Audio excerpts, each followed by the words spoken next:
महायुति के विकास की बात करते हैं, लेकिन ऐसा लग रहा है कि ये चुनाव विकास पे कम और ध्रुवीकरण पर ज्यादा लड़ने की कोशिश कर रहे हैं आप। देखिए, ये सब बातें अक्सर ऑपोजिशन पार्टीज करती रहती हैं, लेकिन आप देखा मध्य प्रदेश में क्या हुआ, आपने देखा छत्तीसगढ़ में क्या हुआ, आपने ये भी देखा कि अभी कुछ दिन पहले हरियाणा में क्या हुआ।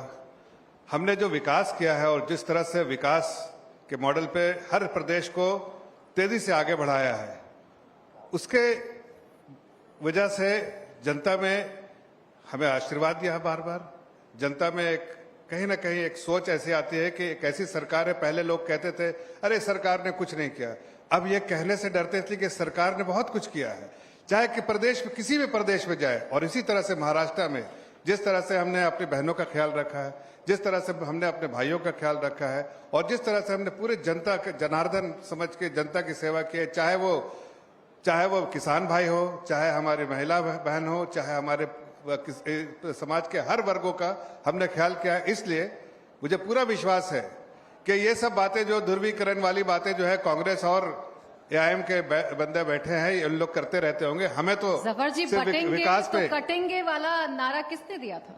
देखिए, वो आप उसको गलत तरीके से सोच रहे हैं।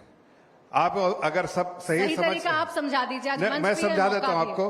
देखिए, अगर जो विकास के रास्ते में हम चल रहे हैं, जिस तरह से प्रदेश का विकास हो रहा है, देश का विकास हो रहा है, आज पूरी दुनिया में आप देखिए भारत को किस नजर से देखा जाता है, आज भारत के प्रधानमंत्री को किस नजर से देखा जाता है। कोई भी मुल्क ऐसा हो, कोई भी जगह हो ऐसी हो, कोई भी ग्लोबल प्लेटफॉर्म हो, उस पर एक बात जरूर आती है कि भारत के प्रधानमंत्री का व्यू इस पे क्या है, ओपिनियन क्या है। वो पहले लेते हैं, बाद में कोई अनाउंसमेंट होता है, उससे समझ में आता है कि भारत का पूरे दुनिया में दबदबा बढ़ा। और उसकी वजह है देश की जनता ने जिस तरह से एकजुट होके जिस तरह से सरकार को बनाया और सरकार को विकास के रास्ते पे बढ़ने का जो आशीर्वाद दिया। इसलिए हमने कहा विकास के लिए, अगर विकास पे चाहते हो कि अगर आप लोग बट जाएंगे तो आप लोग कट जाएंगे, समझाना तो विकास पे अगर आप चाहते हैं कि देश आगे बढ़े, तो देश को आगे बढ़ने के लिए आपका आशीर्वाद जरूरी है, जनता का आशीर्वाद जरूरी है। और इसी को एक ऐसे पार्टी जिसने बार बार देश को और जनता को लूटा है, क्या उसको सपोर्ट करेंगे? इसलिए हमने इस पूरे स्टेटमेंट का मतलब यही है। ऐसा लग रहा है कि आप लोग इस बयान को पूरे गलत तरीके से समझ गए। वो विकास की बात कर रहे हैं, विकास के मुद्दे पर आपको बटना नहीं है। अगर आप बटेंगे तो फिर कटेंगे। देखिए, भाजपा ने तो और महायुति ने अपनी चुनावी तैयारी तो 3-4 महीने पहले ही शुरू कर दी थी, और वो तैयारी कोई विकास के नाम पे तो नहीं थी, ना जॉब प्रोवाइड करने के नाम पे थी, एजुकेशन के नाम पे थी, वो तो सिर्फ और सिर्फ पोलराइजेशन के नाम पे थी, ध्रुवीकरण के नाम पे थी और मुसलमानों को गालियां देने के नाम पे थी। इसलिए भाजपा ने 3-4 पहले ही महीने से अपने नफरती चिंटुओं को छोड़ दिया। सबसे पहले आ गया रामगिरी, उसने हमारे हुजूर मोहम्मद मुस्तफा सल्लल्लाहु अलैहि वसल्लम की शान में गुस्ताखी की। अब गुस्ताखी करने के बाद जब हमने कहा उसको अरेस्ट करो, तो महाराष्ट्र के मुख्यमंत्री शिंदे साहब उसको स्टेज पे बिठाए और बोले मैं देखता हूं इसके बाल का विवाह कौन कर सकता है। अब उसको अरेस्ट तो नहीं कर रहे। फिर आ गया इनका और एक नफरती चिंटू, वो राने छोटा सा नन्ना मुन्ना रायू, वो आया, उसने बोल दिया कि मुसलमानों को मस्जिद में घुस के चुन चुन के मारेंगे। तो यकीनन बात है प्राची जी, अगर मस्जिद में आएगा तो 2 टांग पे, लेकिन मुझे यकीन है कि जाएगा तो स्ट्रेचर पर ही।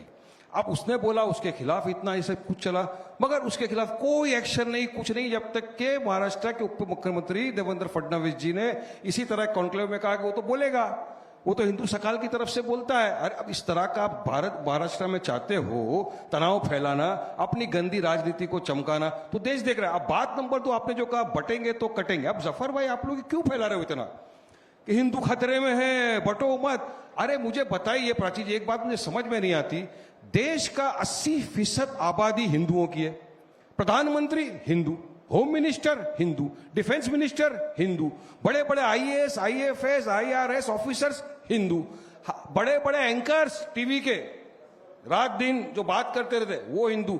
तो फिर किस तरह से हिंदू खतरे में? चलिए बताइए मेरे को। ये सिर्फ हिंदू भाइयों को डराना, उनको बहकाना, उनको बस ये करना नहीं आपने। अरे भाई बंटवा नहीं रहे मगर कट यहाँ रहे हम लोग।